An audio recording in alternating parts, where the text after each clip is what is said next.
Good morning. Oh, Donna, how delightful to see you. Good morning, One Heart, One Mind Center for Spiritual Living.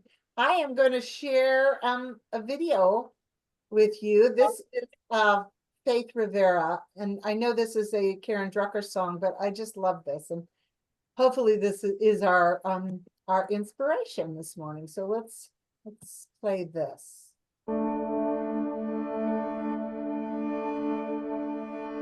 I will surrender to my greatest, highest good.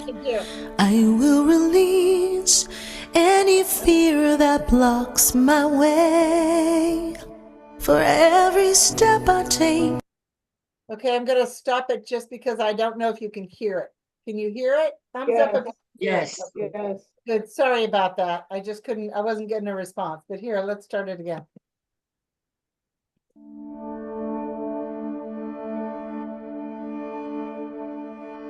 I will surrender to my greatest, highest good. I will release any fear that blocks my way. For every step I take is taken in pure faith. And I am stronger every moment, every day. My mind is willing and my heart is open wide. I trust my instincts and let spirit be my guide. I vow to live a life that's real and pure and free. As I continue walking in this mystery, I surrender to my greatest, highest good. I release any fear that blocks my way. For every step I take is taken in pure faith. And I am grateful every moment, every day. There may be walls, there may be roadblocks in my way, but I can choose to take a higher path each day. And now I know what I thought was safe and sound was only habit and regret that held me down.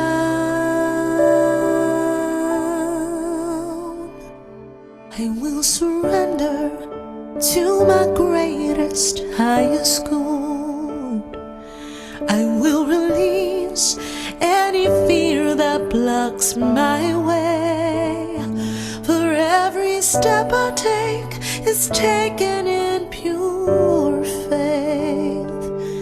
And I am kinder every moment, every day. I'm more loving every moment, every day. I surrender every moment, every day.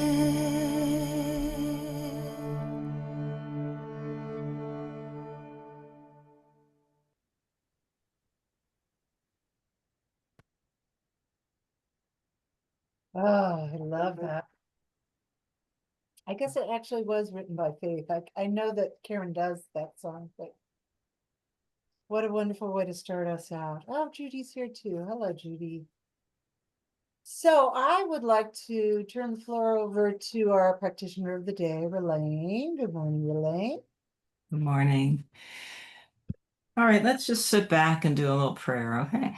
So we just, after that wonderful song, we just feel the kindness in every moment, the joy, the peace, the love, the tranquility, and the flow. And just feel that flow of energy in, of, and through, and all around us. This is God. And as we feel this beautiful compassion and love and light, kindness and joy and all the good stuff, we just feel wonderful. That sense of well-being rises up within us, and then we are able to just exude it into our atmosphere and to share it with everyone here and everyone in the world. And I know that this service is really a good one. It always is. And I'm happy to be a part of it. And I'm so grateful for the music, for Reverend Michelle, for the wonderful, wonderful One Heart, One Mind community, our deep connection with one another, and the joy and the compassion that is with us now and always. And so I release this prayer into divine law, knowing that all is well, all is good. Thank you, Spirit. We release, we receive, and it is so. And so it is. Okay, so I'd like to tell a story about Marcus. Young Marcus is 17 years old, and he is funny. He has a great sense of humor and a really, really good sense of timing. And um, he's older than his years. He's only 17, but he's older than his years. And he seems to attract friends very easily. Marcus lives in England. Things haven't always gone so well for Marcus. Um, in his teen years, he developed type 2 diabetes, and he has a weight issue. He had a weight issue. And oh, there he is. There's Marcus. And he had mental health issues develop in his young teen years. He developed depression and anxiety and an obsessive compulsive issue. And so sometimes for Marcus, he had a hard time going anywhere out the door because he had to do all these repetitive tasks before he could leave the house. You know, tap the door and think certain thoughts, walk a certain way. All of this to alleviate his anxiety so that he could get on with his day. And of course, you can imagine it really interfered with his life. So anyway, you can see this bright light of Marcus here. And thanks, Michelle, for sharing that. And so I'd like to talk a little bit about Marcus's beginning in his teenage years. He, during this time, his father was diagnosed with dementia, and his mother had to work full time, and she had to also take care of her husband now with the dementia. And in England, they call them not caregivers, but carers. Carers. So she became a carer for her husband and worked full time. And so Marcus became a young carer, and he also helped his father. So anyway, the combination of all that was a lot for Marcus to deal with. And Marcus attempted suicide when he was 15.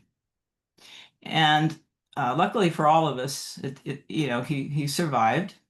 And he realized that that was not what he wanted to do, that he didn't want to end his life. And he decided to start walking as a exercise. And he never liked physical therapy, physical education, PE. He didn't like running, but he decided that, he was going to try walking. And then after he was walking for a while, he decided he was going to run a mile a day. Just give it a try. He didn't like that so much because he didn't want people to see him because he was overweight, he was self-conscious, but he still decided to do that. And this was as a result of having that suicide attempt. He decided to change his life. And he, like I said, Marcus makes friends easy, and he has a lot of social media posts, and he's a very funny guy. So he's always posting things that people love online. And so he started training a little bit, running every day. And a guy named Russ Cook, who's called his nickname is the hardest geezer. And he actually ran the length of Africa. And he reached out to him because he was drawn to Marcus and said, I'd like to support you, in your running. And so Marcus was like, great, because Marcus loves friends, and they started meeting together actually. And Russ, his name is, started training with him. And so they actually started running marathons. Can you believe it? And Marcus had gone to the agency, I love this, called Mind. It was a mental health agency called Mind when he had his suicide attempt, and they helped him with counseling and support services. And his father also received services from Mind for his dementia, and so his mother trying to be a carer for. And so he decided in the marathons to fundraise for Mind. It made a lot of sense because he wanted to give back. And so he did that. And so this was going really pretty well. And, you know, like I said, meets people easily.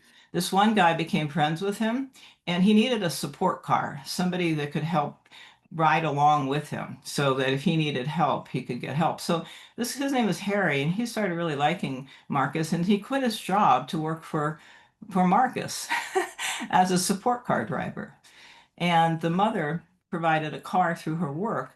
Unfortunately, the car crashed one day, and but his mother's brother, Marcus's uncle, provided a truck. So all of a sudden, there was a truck for Harry to be the support car driver. So Marcus decided to train for. Um, Sorry, you guys, I lost you in my Zoom world here. Anyway, I can't see you guys anymore, but I'm just going to keep talking. So anyway, Marcus started training to run across all of England. And so he decided that that's what he really wanted to do. And it wasn't easy. He wasn't a natural runner, but he just really wanted to do this. And one of the things that was really special about Marcus is that he was open about talking about his mental health. He felt very comfortable sharing his vulnerabilities with other people. That's not to say he wasn't nervous sometimes talking about people, because when he did this run across England, he was interviewed by the BBC and the Guardian newspaper, and he got pretty nervous when people wanted to talk to him like that and have interviews. But he still was able to be vulnerable and open up and talk about himself and his father's dementia in ways that sometimes in our society people just aren't comfortable with that. And so there was a real attraction from other people that, he was able to, um, communicate about mental health. And so he did decide to run across the um, England, and he decided that he would fundraise for the agency Mind. Oh, there's some of you that you came back. It's weird to talk to I'll a get blank back up screen. too, so you could Yeah. see Marcus again. Thanks. Yeah. For some reason, I just couldn't see you guys. Anyway, I can see some of you now, so at least it's a little Good. better. It's weird to talk to a blank screen. Anyway, so anyway, he decided to fundraise for running across the England for the agency Mind. Okay, and so he did it. He started, and he had positive experiences and difficult experiences. Some people were wonderful, some people were not nice. I mean, he had the gamut of everything. But remember, Marcus is very friendly. So for the most part, his experiences were very positive. And um, while he was running across England, Rob Pope, who is a ultra marathon runner who's run across the United States 5 times, happened to ride by and give him support. And so this was very divinely led, this whole thing. And people actually donated when they saw him, on the way, because he had a T-shirt that says, "I am running for mental health," the youngest person running running across England for mental health services. And so Marcus did make it. He got across England, and he was absolutely successful, and it just really changed his life so much. And Mind, the agency, said that his fundraising was the largest donation that any one person ever was able to do at one point. And so I thought that was absolutely fantastic. So, but the reason why I wanted to talk about Marcus, other than he's a really great guy, and I think I'd sure like to be friends with him, is that, he is living life out loud. He is allowing his vulnerabilities to be expressed, to speak about his mental health and his struggles and all that, but yet he's also showing how he's overcoming all that and rising above it and living a wonderful life. So I thought he was a wonderful example, and the family has so much love for him.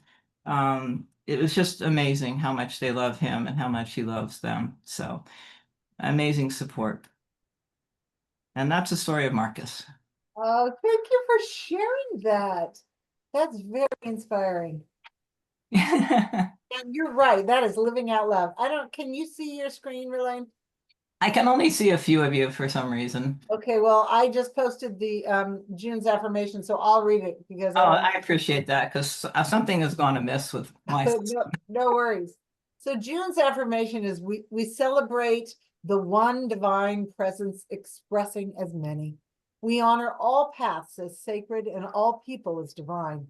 Within life's unity and diversity, we behold the wholeness of God. We walk together in love and gratitude. And so it is. I'm going to miss that one when we go to July because I really like that one. Oh, that's so great. Thank you for sharing that. I have another video that is all about living out loud as well. So let's listen to this is Patricia Bahia, who I adore.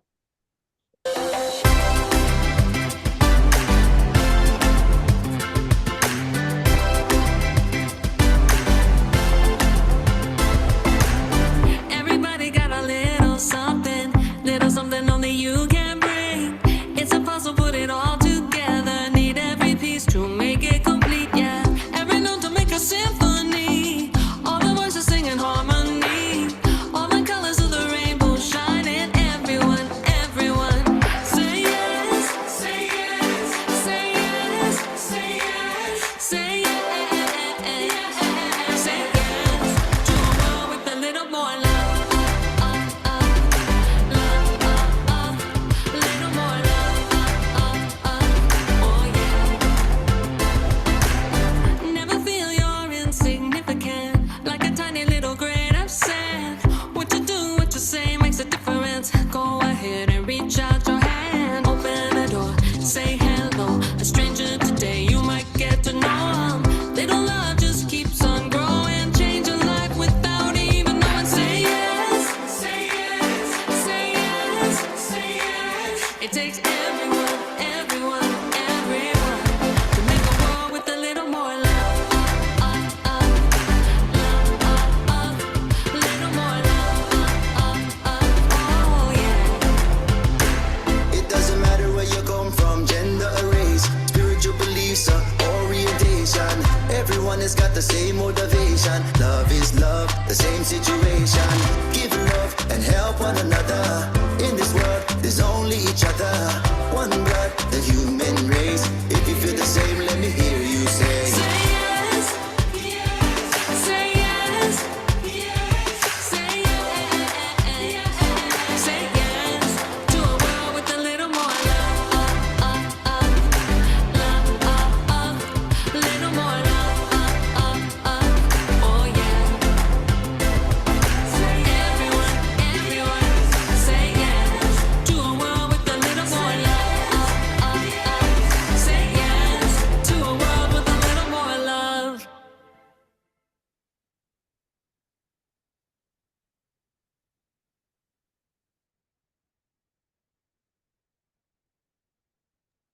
A little more love. I love that one.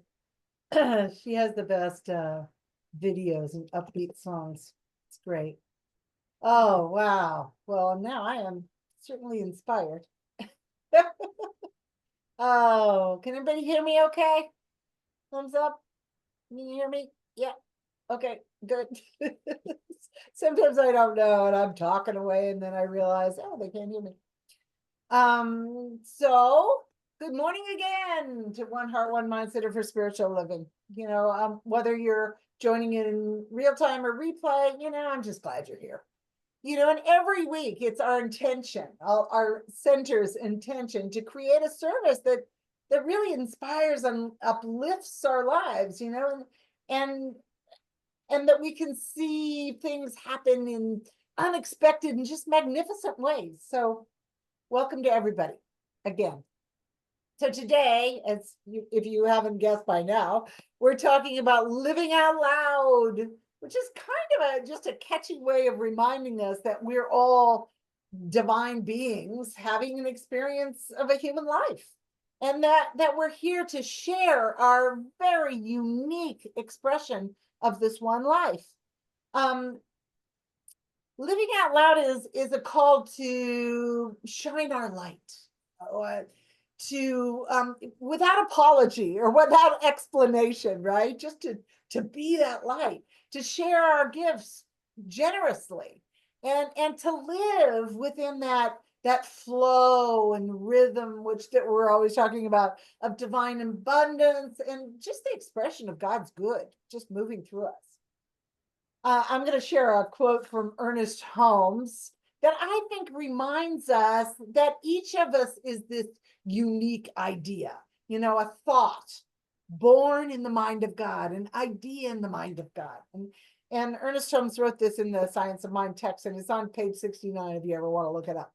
But he wrote, "The thought of God must be the cause of all that really exists.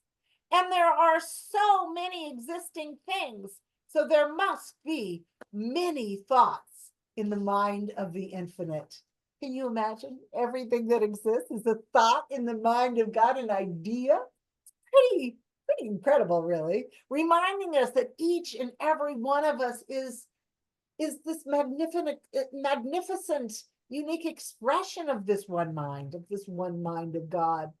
And every thought or every expression of God is necessary for the whole to be whole. Without us, it wouldn't be whole. We are inherently worthy and valuable and unique and necessary to the whole of the life of God. And this is a reciprocal relationship as well. God knows itself through us in physical form, and we live our lives in God.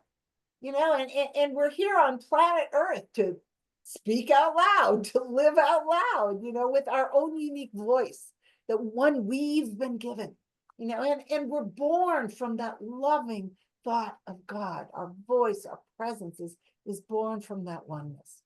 To me, that's just so inspiring. It makes me want to get up and be grateful every day for life, for the things that I encounter in my life, the good or the bad, whatever they are. So this week, we celebrate the 4th of July. My poor doggies. I'm going to have to give them Benadryl again. They do not like the 4th of July. But we do. And the 4th of July, or Independence Day, since 1776, all the way to today, has been a celebration of American independence. And honestly, like most Americans, I've always kind of prided myself on our rugged individualism, and our freedom to be uniquely us. I've always liked that about the United States. I've always been inspired by the ideals that really kind of emboldened our founders, the ideals that our country's based on. Our founders were living out loud, right? Even at the risk of their own lives. And even though, I say this lovingly, at the inception of our country, these inalienable rights, as our founders called them, were not granted to everyone. These were still powerful ideas and stepping stones, and they still are. For 249 years, many people over these years have fought hard for this unfolding vision of equality and freedom, and the right to create safe and fulfilling and happy lives. And we are still a work in progress. But here's the thing: as metaphysicians, we know that true freedom is not just some moment in history. You know, it's a spiritual principle. It's a spiritual commitment to live in integrity with these ideals and spiritual principles that our country was founded on. And this unfolding continues, you know, and we're moving into a fuller expression of these ideals. You know, however, we need everyone's voice, everyone's willingness to be the divine presence that we've come here to be.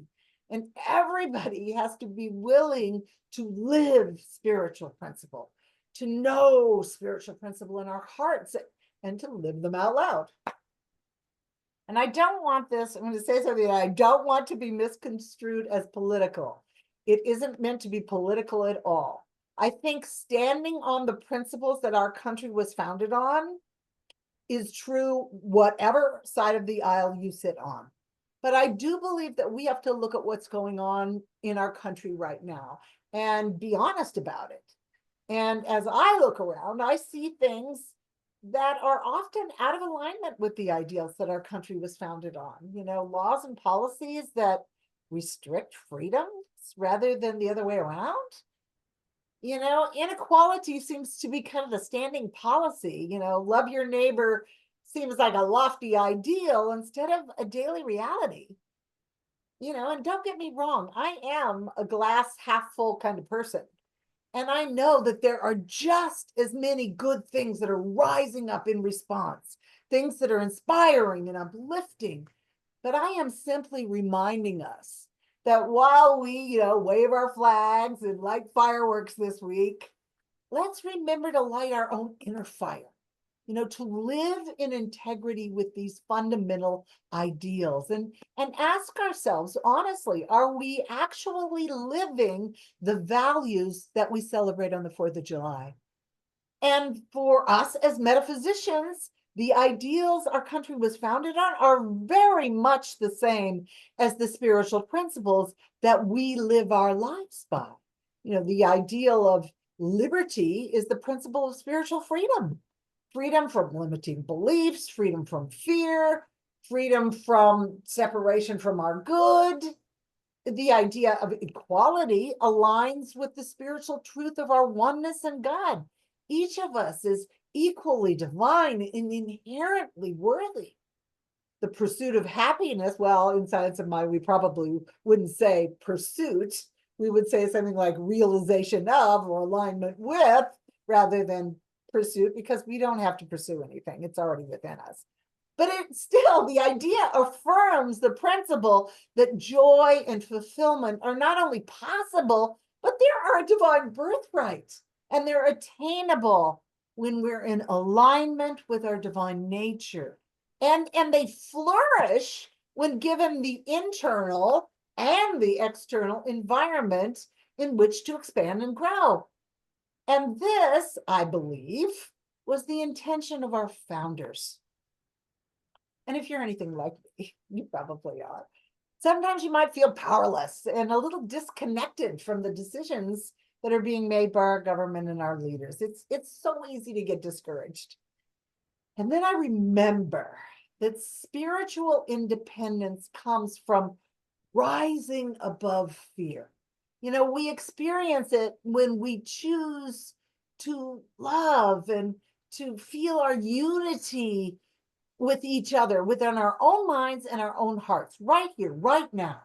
You know, and in times like these, the most courageous act of all begins within each and every one of us as a commitment to live in integrity with the spiritual principles of peace and love and compassion for all people and all living things, Marcus, the dogs, the birds, everybody, to live our spiritual principles in our own unique way. And this comes first by recognizing any thoughts, any feelings, any way of being we find within ourselves that are out of alignment with love and peace and compassion, and to bring them into alignment with spiritual principle. We do this by cultivating an atmosphere of love within our own hearts, within our own being. We start here. And then we contribute that to the collective consciousness of humanity. And as we all begin to live in integrity with these spiritual principles, we change the world from the inside out. Seems like a big, tall order, doesn't it? But I am certain that humanity can and will come together in oneness with the divine presence and with each other across the globe, in every heart. Because as someone in our congregation taught us to say, good always prevails. Good always prevails. It's the nature of God. It's eternal. And the things of the temporal world that we get frustrated with, they will fall away. Ernest Holmes, our founder, wrote in the Declaration of Principles, trying to remember it. We believe that the ultimate goal of life will be a complete freedom from all discord of every nature. And here's the line out, there's the part I love. And that goal is sure to be attained by all. Sure to be attained by all. It's the nature of life. It's the prevailing eternal allness that will prevail. I've come to know that peace has to begin in my own heart. And that this is my contribution to the collective consciousness of humanity. And sometimes it seems almost impossible to think that one small little shift in my own consciousness could have that kind of an impact. But it does. Like all these ideas that we contribute to the collective consciousness, it matters. Peace, love, compassion, they matter. We contribute them to the whole. We are powerful co-creators and contributors. As I was thinking about this idea, like I'm just this one little person, I started thinking about how something small could have that kind of a big impact. And we've been talking, I know, in our classes and our gatherings lately about the idea of Jesus and his parables. And I've been reading some. And so I thought of Jesus' parable of the mustard seed. It's actually in the New Testament in 3 different places. It's in Mark, and it's in Luke, and it's in Matthew. And it's the same story in all 3 places, which kind of surprised me because that doesn't usually happen. They're usually a little bit different. So here's the story. The story is, this is in Matthew. The kingdom of heaven is like to a grain of mustard seed, which a man took and sowed in his field, which indeed is the least of all seeds. But when it is grown, it is the greatest among herbs and becomes a tree, so that the birds of the air come and lodge in the branches thereof. So, it's the idea that this tiny little least of all seeds can grow into something magnificent. And Jesus typically used parables as his way of teaching. We probably all know that. He spoke about, vineyards and coins and fish and flour, seeds, and the people that sow the seeds. All the basic elements and the aspects of life in his time. And his parables were direct and applicable to the daily lives of the people that he was speaking to at the time, but they're still applicable to us today. But before we unpack the parable, I just want to speak just a little bit about what a parable actually is, because I found it fascinating. Literally, the word parable means a comparison. It's from the Latin word, I don't know if I'm going to say this right, parabola or however you say it. And it means placing beside, because every parable has 2 stories within it, placed side by side. One is the story of things that are evident and obvious in the physical world. And the other is the story that's underneath what is evident and obvious in the physical world. A story with a higher meaning, a meaning that is discerned by thinking about what is evident and obvious. I heard parables. I like this description. I read this in a book, so it's not my idea. I heard parables described like this, and this kind of helped me understand. A parable is like an elevator, and an elevator it takes the listener from, let's say we started on the 10th floor, and it takes us up to the 20th floor. The floors are stationary, right? But the elevator is capable of moving up from the 10th floor to the 20th floor. And just like the elevator, as our consciousness rises, we can understand the higher meaning of the story, because we can't understand the higher meaning at our 10th floor level of consciousness. But parables are designed to raise our consciousness up to the level of the 20th floor. Parables kind of induce a change in consciousness that raises us up to the higher meaning and the understanding from the 10th floor to the 12th floor. And parables are designed to support that change. It's quite brilliant, actually. So let's look at the parable again. So let me read it one more time, because I've said a lot since I read it. So the kingdom of heaven is like to a grain of mustard seed, which a man took and sowed in his field, which indeed is the least of all seeds. Mustard seeds are very tiny. But when it is grown, it is the greatest among herbs and becomes a tree, so that the birds of the air come and lodge in the branches. So I like that idea. It helps us understand from the 20th, from the 10th floor view. It just sounds like we're amazed that such a small seed can produce such a magnificent plant, but that's not the end of the story, right? I should probably say here that biblical scholars believe that this passage was changed. It says that a mustard seed grows into a large tree, which of course we all know it doesn't. It's actually just a small shrub that dies back every year. And biblical scholars believe that Jesus used the example of the mustard seed to illustrate that the kingdom of heaven, the kingdom of God, is this modest, everyday affair, attainable by all, not just this big, powerful tree. So somewhere along the line, it got changed. But the metaphysical meaning is not lost on us. The 20th floor story is that there's this great and wonderful power at work, that even in something that appears small and insignificant from the outside, the law of creation is going on within this tiny little seed. The law of growth and expansion. It's the activation of the spiritual principle that's going on inside this tiny little mustard seed. The wisdom and the inherent intelligence within the seeds is expanding and growing. The God stuff. That's what's at play here. And it's not measured by outward appearance or conditions or anything else. So my 20th floor understanding of this parable is that there is no big or small in God, that all expressions of God begin as an idea within the mind of God. It doesn't matter if it's enough money to pay the rent or a physical healing or world peace. In God, they all exist as potentials. One is no more difficult than the other. The kingdom of heaven is like a mustard seed. From the 20th floor view, it's saying that the authority of our spiritual mind is like the authority in the mustard seed. The creativeness of our spiritual mind is like the creativeness within the seed. The mind of God within us is the same mind of God that is within the seed.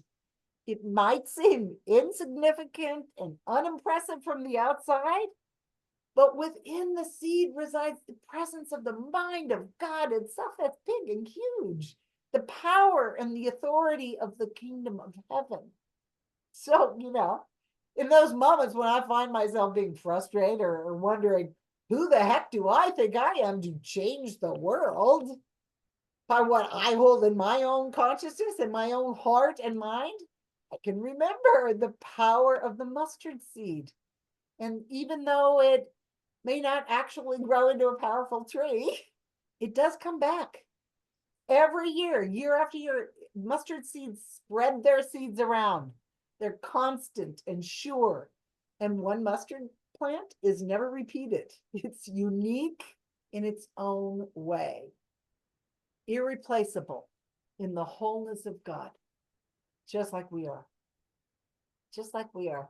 So I found this to be a really powerful parable of how we, in our sometimes what feels small, are actually the allness of God. We're so incredibly powerful. So let's get really practical. What are some spiritual practices that we can use in those moments when doubt and overwhelm kind of sneak into our consciousness? You know, there really are so many spiritual practices. But I was looking at this publication from Unity, the Daily Word, and I got a couple of ideas. The first of which is the one that we use the most often, and that's gratitude. You know, gratitude, how can you get better than that? You know, we're always saying make a gratitude list, you know, and for me, I'm not really one to write things down. You can make the gratitude list in your head, or you can write it down on paper. You know, I don't know anything as uplifting as the power of gratitude, you know. And even, oh, here was the suggestion from the Unity post. Even better than just making a list is to actually write a letter of gratitude to the divine presence. Write about what you're grateful for, what's in your life right now, and also what you're grateful for that you know will come to be, that you are creating within your own consciousness right now. There's just something so transformative and powerful about the practice of gratitude. You know, it's just such a powerful practice, you know, and it's so powerful that it's really an integral part of every faith tradition. It's a part of our spiritual mind treatment or affirmative prayer. You know, gratitude is like this creative force, you know, and it opens up our hearts and it allows good to flow, kind of primes the pump, if you will. And I particularly like the letter of gratitude because it makes it so personal. It's not just a list, but it's like, I am so grateful, draws up that experience. So, you know, I've been reading a lot about parables, as I said earlier. We've been talking about Jesus lately in our Tuesday classes and Sunday services. And anyway, and what I've noticed about the parables is that the first thing Jesus always does in advance before a miracle is he always gives thanks. You know, he didn't wait till after he had created the multitude of fish and loaves. He took what he had, what was already in his hand of the fish and the loaves, the tiny little amount that he had, and he gave thanks for it. And then it multiplied, and then he fed the crowds, right? And then he gave thanks before he raised Lazarus from the dead. And at the Last Supper, he took the bread, he gave thanks for it, he broke it, and he gave it to his disciples. So the idea is, you know, whether or not we believe that these miracles actually happened, or who knows, it doesn't really matter. The idea is that having a grateful heart before the demonstration enhances the creative power of the demonstration. Gratitude is a creative force. So here's another one that I really love. I thought this was great. I'd never heard this one before. So the idea was to make what they called a God box. They didn't call it a God box. They called it a God can. So in my mind, I'm envisioning like a can, like a tin can, having it be the God can. And I really like the God can idea. If I can't do it, God can. You make a God can. You write down all the things you've either worried about or you're concerned about, and then you put them in the God can and you let God have it, you know, which is just very symbolic of I surrender the how. I don't have to know how this is going to come about, but what I do have to do is create the experience of it, the experience of the answered prayer of whatever it is I want to come into being. I have to create it in consciousness in myself first. You know, that's why you don't have to sit there, you have to toss and turn at night trying to figure out how you're going to fix your problems. You just know that they're being handled because you put them in the God can, right? You continue to do your spiritual practice to shift your consciousness, you know, but then you get to just, you know, kind of just reinforce that vibration within you, knowing who you are in your divine identity. Sit back and watch how things unfold. It kind of helps me realize that the how is not up to me. I don't have to figure that out. I just have to hold the intention. With spirit, we'll figure out how to unfold this in my life. And the idea of the God can kind of strengthens our faith muscle or our trust muscle. Yeah, anyway, I just really like the God can idea. That was brilliant. So, as we celebrate our country's 249th birthday this week, I just invite us to remember to also celebrate the ideals that our country was founded on, which are really the spiritual principles that we live our lives by, even if they seem as small as a mustard seed right now. Let's recognize that they're already within us. And as we feel them and we feed them with our attention and our focus, then they have no choice but to expand and grow. And then what will happen is they will catch fire in the collective consciousness. So let's put the idea of world peace in the God can. Because God can. So let's move into prayer here. Just very quickly, we take a deep breath and we draw our awareness into our divine reality. We know who we are. We feel it. We are the abundance of the divine. We are the peace of the divine. We are the love of the divine.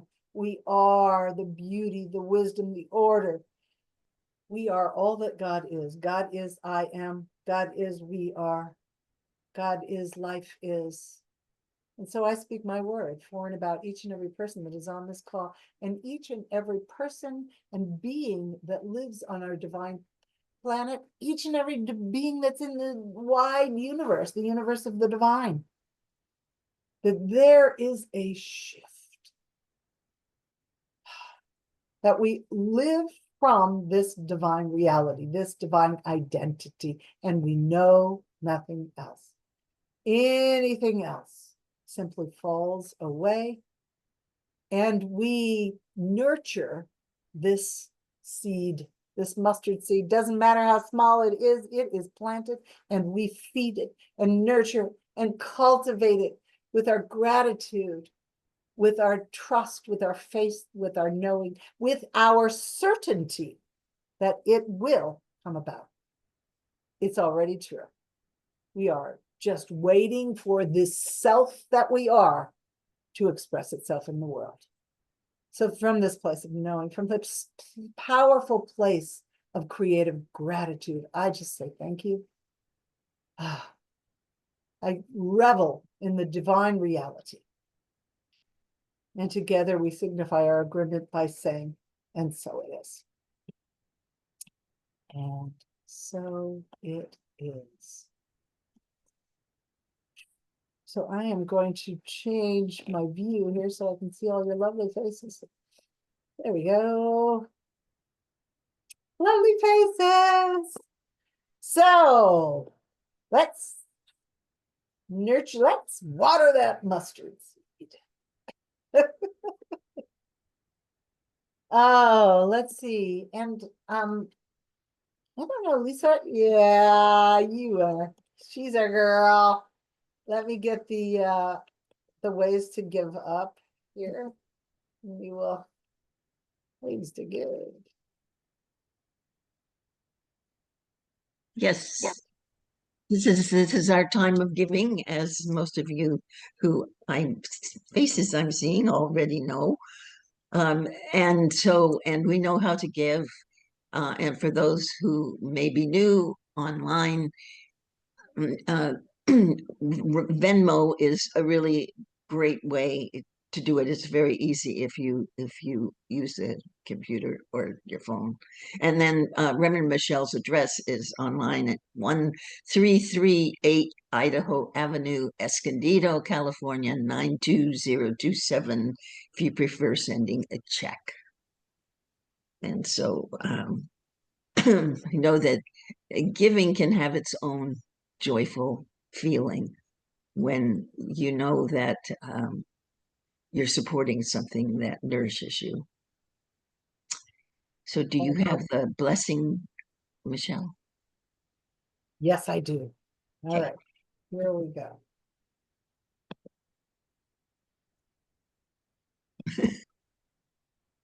Here it is. There we go. Okay, if you would like to share the sacred giving, give and it will be given to you. A good measure, pressed down, shaken together, and running over. In gratitude and trust, we give and receive from the abundance of God's good, and so it is. So it is. Thank you. I'll come back to you in a minute. I'm just gonna say, there's not a whole lot of announcements. We're doing our Monday night group, which we always do. On Tuesday, we're on chapter 10, I think it is, of Gabrielle Bernstein's book, The Universe Has Your Back.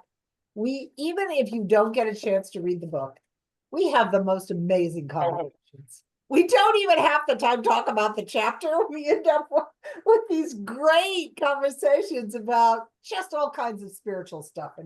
And we share experiences and connect, and it's wonderful. So, like I said, even if you don't happen to have the book or read it, yeah, just jump on. We'll welcome you with our love. We get to be curious together. I love to say that. And then let's see. I don't think anything else is coming up except for in August. Wait, yeah, we're skipping July. In August, we'll be back at home for one thing. But anyway, Circle. prayer circle. Prayer circle. Yeah, prayer circle's this Wednesday. Everyone's invited at 10 o'clock. I'd love to see you there. Excellent. Thank you for reminding me. And it's summer and I'm not subbing, so maybe I'll be able to pop on. I would love to. That would be wonderful. I'd love to do that. And I want to thank everybody that held me in prayer, and my husband Jim. It's been like over 2 weeks now since I've had COVID, so I'm well, but I just appreciate all the prayers. He's still struggling a little bit though, so you want to know the help for him, that'd be great. Let's see. Anything else? No, I don't think so. Lisa, I'm going to come back to you for the benediction. Okay.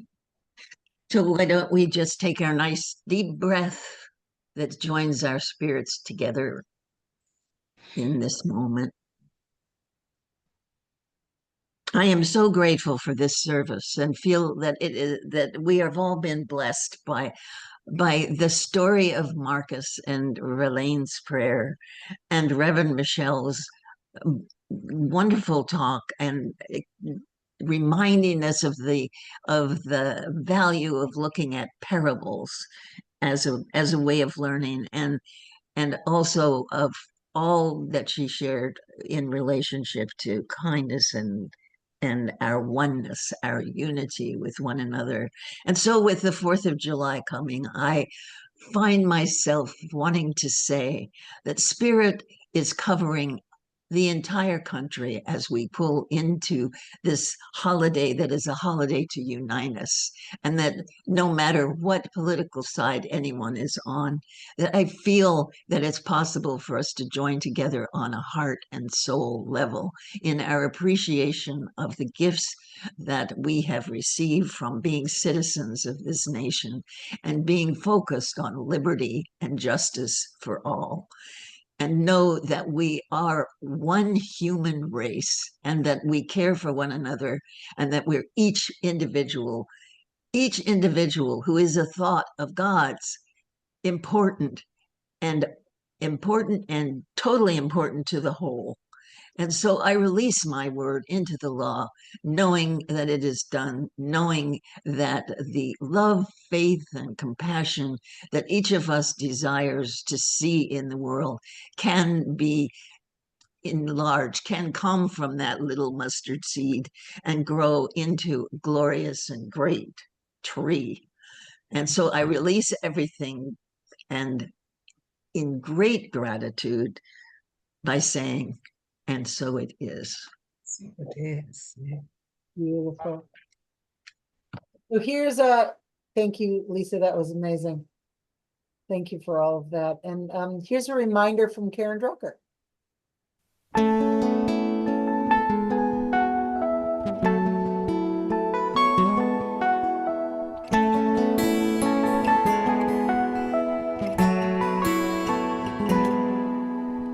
If I just show up, be open to surprise, there could be miracles right before my eyes. If I just let go, something better might appear. Who knows what will happen when joy replaces fear? When I dare to be all that I'm meant to be, like a shooting star across the sky, unstoppable and free, I shine my light, I turn darkness into light. When I dare to be brave, when I dare to be brave,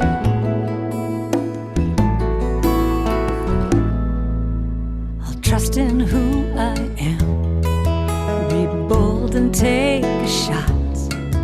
Who knows what will happen when I give it all I got? Even when I'm scared, I'll step into the ring. I've got so much to offer with the gifts that I can bring.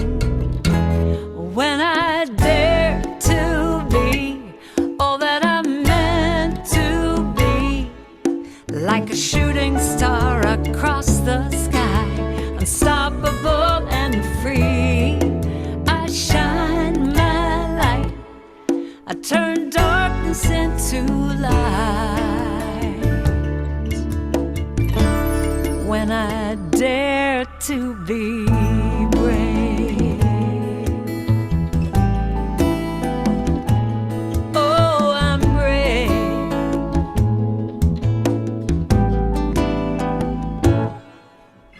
I've worried for so long and I've wasted too much time. Now I'm ready to take a chance and claim what is mine.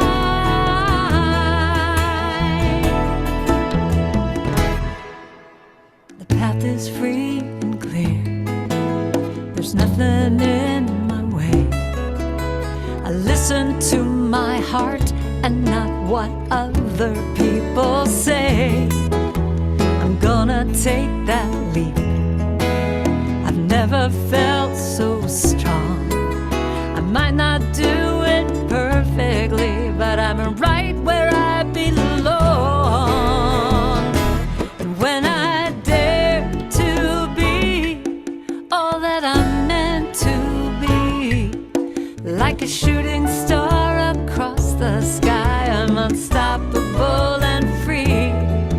I shine my light, I turn darkness into light. When I dare to be brave, when I dare to be brave, nothing's gonna stop me, nothing is in my way, 'cause I'm brave, I'm brave, I'm gonna be brave, Brave. I'm gonna be brave. Oh, I love Karen. I like that. Turn darkness into light. Well, I am going to go ahead and stop our recording. So we'll say goodbye to our recording.